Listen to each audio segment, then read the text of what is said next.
Bismillahirrahmanirrahim. Assalamualaikum warahmatullahi wabarakatuh. Alhamdulillahirrahmanirrahim. Wassalatu wassalamu ala sayyidina Muhammadin wa ala alihi wa sahbihi ajma'in. Nusana kasadonyo akhir-akhir itu kita telah dihebohkan oleh sebuah video ceramah, yaitu ceramah dari seorang ustaz yang terkenal dari Kota Padang. Beliau sangat fasih dalam pepatah Petiting Minang karena beliau adalah seorang datuk. Dalam video tersebut beliau telah menyinggung dan mengkritisi amalan khutbah dalam bahasa Arab yang dikenal dengan sebutan khutbah ayyam.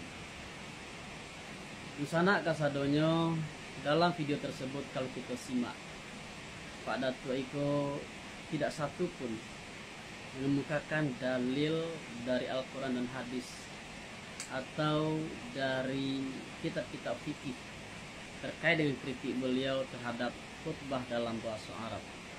Jadi beliau mengkritik murni dari pemikiran beliau sendiri berdasarkan kepada penalaran akal beliau sendiri.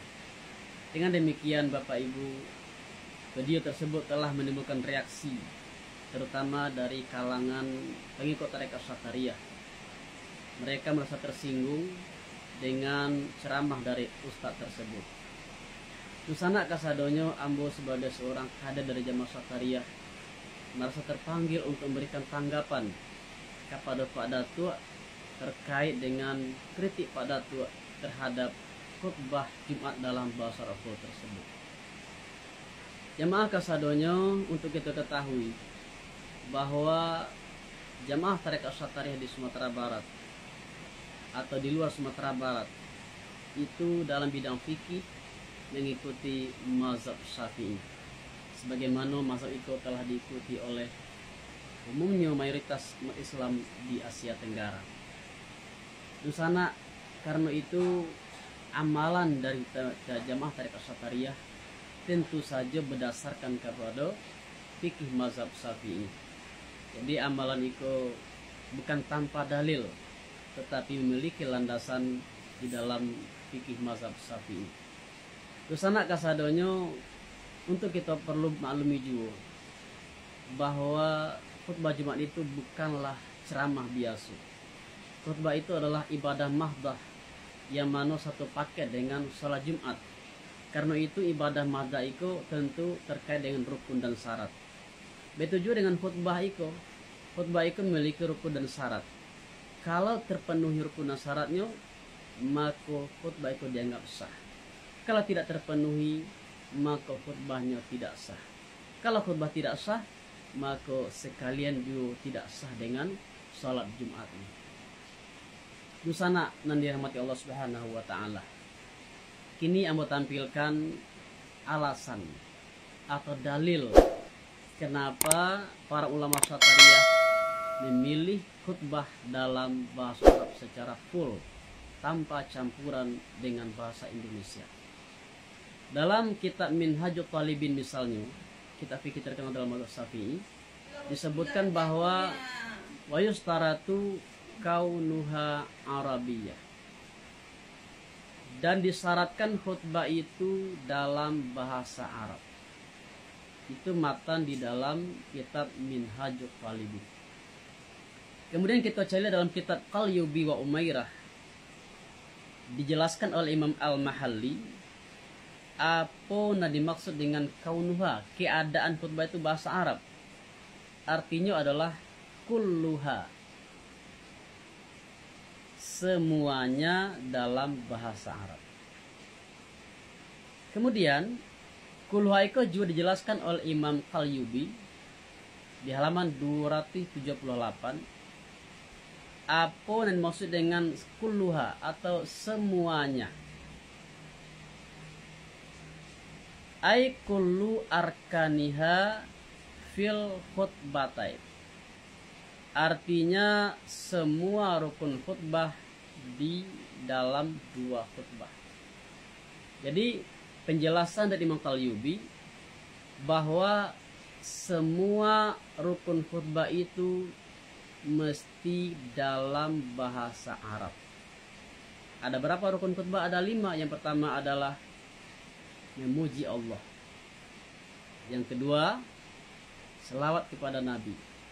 Yang ketiga, wasiat dengan takwa.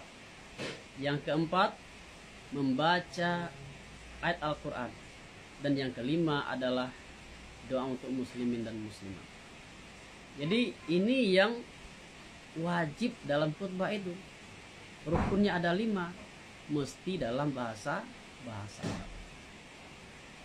Nah kemudian Dusana, kenapa ulama Satariyah tidak mau menambahkan ceramah dalam bahasa Indonesia? Ini alasannya adalah karena dalam salah satu syarat khutbah yang lain mesti rukunnya itu muwalat, artinya berturut-turut. Dalam pemahaman ulama Satariyah, kalau ada ceramah dalam bahasa Indonesia itu akan memutuskan muwalat, memutuskan berturut-turut. Dengan demikian khutbah menjadi tidak sah. Jadi karena itu ulama Satariyah memilih pendapat bahwa tidak boleh ada ceramah dalam bahasa Indonesia yang bisa memutuskan muwalat. Lalu bagaimana dengan khutbah dalam bahasa Indonesia yang mana ada rukunnya dalam bahasa Arab ditambah dengan ceramah dalam bahasa Indonesia? Ini juga ada alasannya, mengikuti pendapat yang mengatakan bahwa sepanjang ceramah itu termasuk dalam pengajaran, maka itu termasuk dalam wasiat dengan takwa, tidak memutuskan muwalat. Jadi dengan demikian para ulama Satariyah memilih pendapat yang pertama, bahwa rukun khutbah itu muwalat dan tidak boleh disela dengan ceramah dalam bahasa Indonesia. Tusana kasadonyo, dengan demikian kita memahami bahwa ternyata khutbah dalam bahasa Arab itu memiliki landasan dalil dalam kitab fikih mazhab Syafi'i. Kemudian yang jadi persoalan di sini adalah menjadi poin kritikan dari Ustadz atau Pak Datu, bahwa jamaah tidak mengerti apa yang disampaikan oleh khatib karena khutbah tadi dalam bahasa Arab. Di situ ada disebutkan dalam kitab Qalyubi wa Umairah. Ada pertanyaan kepada Qadi Husain, mal faidatul khutbah bil arabiyah?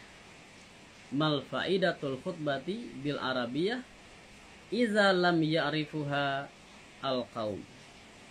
Apa faedahnya khutbah dalam bahasa Arab kalau jamaah tidak mengerti? Lalu jawabnya apa? Jawabannya adalah bi anna faidataha al ilmu bil wa'zu min haitsul jumlah. Faedahnya adalah pengetahuan dari jamaah bahwa khutbah itu adalah pengajaran atau nasihat secara umum. Jadi apabila jamaah sudah mengetahui secara umum bahwa khutbah itu adalah nasihat, pengajaran dari khatib, itu sudah memadai.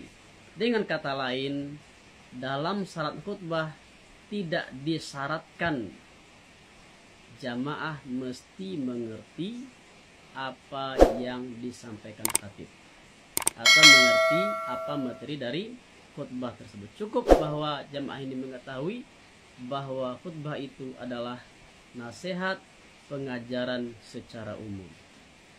Tusana kasadonyo, dengan demikian himbauan dari ambo kepada kita, khusus kepada Pak Datu, mari kita arif bijaksana dalam menyikapi perbedaan, dalam menyikapi masalah khilafiyah, bahwa kita mesti balawi ilah ba padang leba, bahwa masing-masing amal itu ada dalilnya. Kita mesti saling menghargai, saling menghormati. Itu yang disebut dengan toleransi dalam masalah khilafiyah. Semoga bermanfaat. Assalamualaikum warahmatullahi wabarakatuh.